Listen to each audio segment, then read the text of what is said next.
a brand new Bellator champion, the brand new Bellator middleweight champion, the one and only Rafael Lovato Jr. joins us right now. I believe he's in the airport leaving London. Is that accurate, Rafael? Yes, sir. Sorry about the circumstances. I'm getting ready to head to Spain for a little vacation. I got this Ben & Jerry's in the background. I can now look at that stuff and not lose my mind, so I'm pretty happy.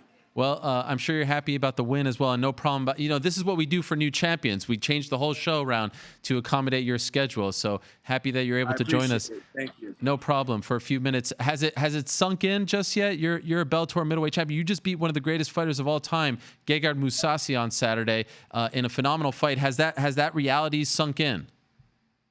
Not quite. It's all so surreal.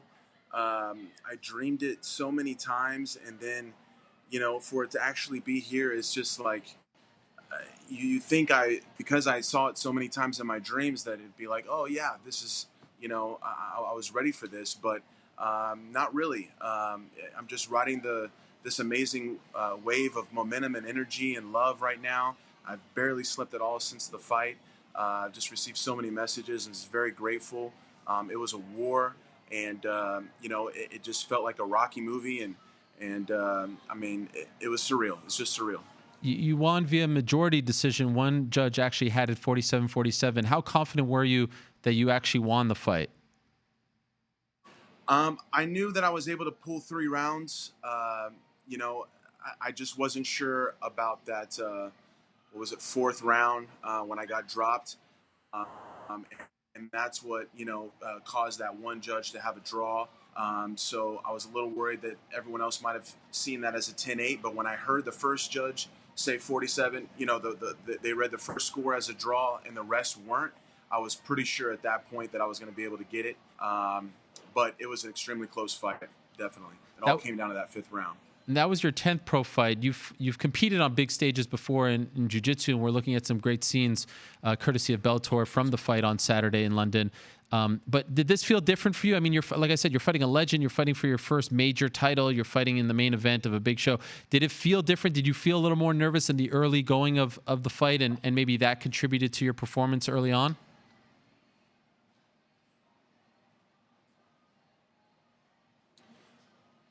Hello? Did I lose you? Do you still hear me? Yeah, no, I'm here. Sorry.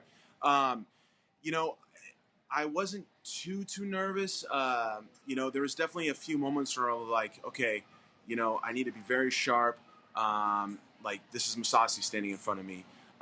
Going into the 4th and 5th rounds, especially after his powerful 3rd round and the momentum kind of swaying, I was like, man, 2 more rounds. It was a bit of an intense moment.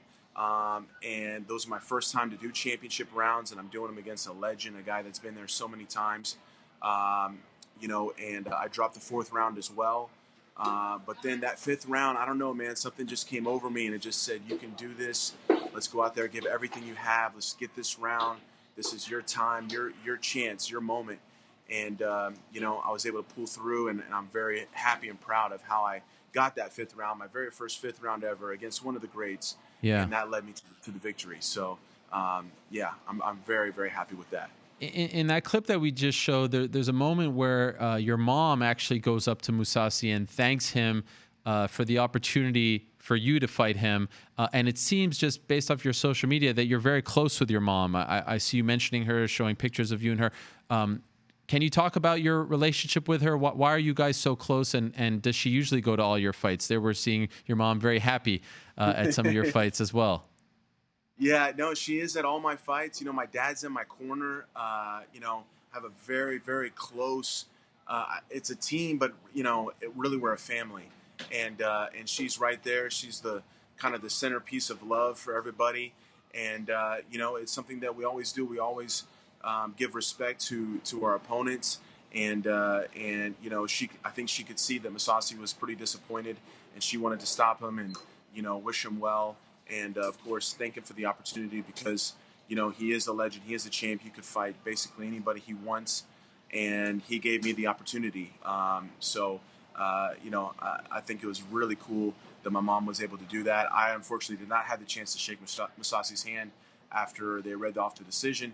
He left so quickly. So, she kind of did it in my place, I guess. You just turned 36. Happy birthday to you. In fact, if my math is correct, Saturday was your birthday, right? You won this on your birthday. Well, no, actually, they wished me a happy birthday a little early. My birthday is tomorrow, Tuesday, the Okay. 25th. So, yeah, I already got my gift early, and now I'm off for vacation for my birthday as a world champ. Man, it's incredible, incredible. Wow, that is amazing. Okay, so I guess online they need to update that because it says 22nd is your birthday, but nevertheless, close enough. And you only made your debut in 2014, meaning you were 32 or so, a little later. And of course, you had a great run as a jiu-jitsu practitioner. Why did you enter MMA later on in life? Well, it was all about like making sure there was no regrets, no point in my career where I would look back and say, "Oh, I wish I would have done more in jiu-jitsu. Wish I would have, tried to win this tournaments more or anything like that." I gave jiu-jitsu everything I had until the point where I felt like there was nothing left for me to prove. I was very proud of my career, and I always knew at some point I wanted to do MMA. And it worked out great because I was already in my 30s, mature. I knew exactly who I was, what I was fighting for, and I've been able to go on a great run since, and I think that's why. In 2014, I believe you had major shoulder surgery, and you posted that photo recently. I think we have that photo where you were telling people, like, at that time when you suffered the injury, there you are after surgery, and saying you didn't know what was going to happen to your career, if you'd ever be able to really realize your potential as an MMA fighter. How did you suffer that injury, and do you remember how you felt, sitting over there in the hospital? And if I would have told that guy around 5 years ago that he would become a champion in Bellator and beat someone like Gegard Mousasi, would he have believed me? He definitely would not have believed you. My whole life was on pause. Everything was up in the air. And that moment is definitely one of the toughest and darkest moments of my life. I went through some deep depression coming out of that. I actually suffered that injury training jiu-jitsu. It was just a freak thing. And just, nothing crazy. My arm didn't roll behind my neck or anything like that. My arm actually barely moved, but it was just the way the forces were on that moment. It just snapped. My shoulder couldn't take it. And, that whole process really made me find who I was and really align myself with, what my goals were and what I wanted to do coming back. And once I felt like I had a second run left inside of me, it became all about MMA and just sort of being young again, having that dream as I did when I was a kid growing up in jiu-jitsu to become a black belt world champion. I just reset that into MMA, and I told myself that I think I could do this in a 5-year run, and I basically have made it to a major organization and just climbed the mountain as quickly as I could. Every fight has been harder than the last, and then next thing you know, I'm in there with a legend, and it all just, man, it came together in a beautiful way. It's incredible. It's surreal. And you guys were supposed to fight back in January, and he pulled out because he got hurt. My understanding was they were thinking about booking you in another fight. Did you feel like the gods were conspiring against you and that your title shot was being taken away from you? Were you worried about that? I was very worried about that. I didn't understand, or we didn't understand the extent of his injury and how much time he needed. So I was left in limbo, wondering. And I tried to stay ready because I thought maybe it could just be a quick turnaround, something we could do a month or two later. And, it finally looked like it was going to take a while. And I did consider doing another fight, but I was like, man, I've already put so much of my energy. I already did half of a camp. All my focus was set on him. I just didn't feel like I could go anywhere else with my focus as far as MMA. So I did a couple grappling matches just to stay busy. And then I got the call, and for me, it all worked out even better. I had more time to prepare, and we got to headline London. I got to bring all my friends and family to London and do this big show. I mean, it was destiny. The way it went, the way it was supposed to go. I feel. Do you have to board your plane? I'm good. She just gave me a thumbs up. I have 7 minutes. 7 minutes. Okay, I'll that's amazing. I'll ask you one question. Machida, Mousasi, it feels like it's a 2-horse race as far as who would be your first title defense. If you had your way, who are you picking?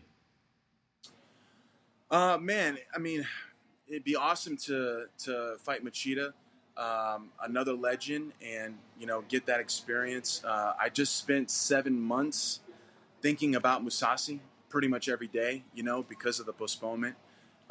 So it'd be nice to be able to put my mind somewhere else, and think about someone else for a little bit, and get a chance to face another legend. I'm not sure what Machida's plans are, if he wants to stay at 205 or go after the middleweight title. But it'd be an honor to make him my first defense, the Dragon versus the American Samurai. And then, let Musasi pick up another win or just wait, whatever he wants to do. And we can do the rematch after that. So, Okay. There's my name. There you are. All right. Do your thing, my man. Congratulations to you. Thank you for doing this. Wow, you did it under a lot of pressure, and I didn't even notice. So thank you for doing it. Safe travels, and happy birthday. Congrats on the win.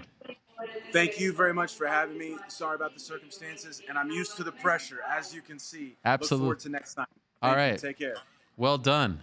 Rafael Lovato Jr. That's a stressful situation right there. They're calling you on the loudspeaker. You got to board a flight. You're going to Spain to celebrate with your family, and he didn't. I mean, I would be sweating. Hello, everyone. It's Ariel Helwani. I just came here to thank you for watching our ESPN YouTube channel. It's the best. You know what else is the best? The ESPN app. You can get highlights, analysis, all that stuff and more. And if you want premium content and live streaming sports, there's only one place for all of that. It's ESPN Plus.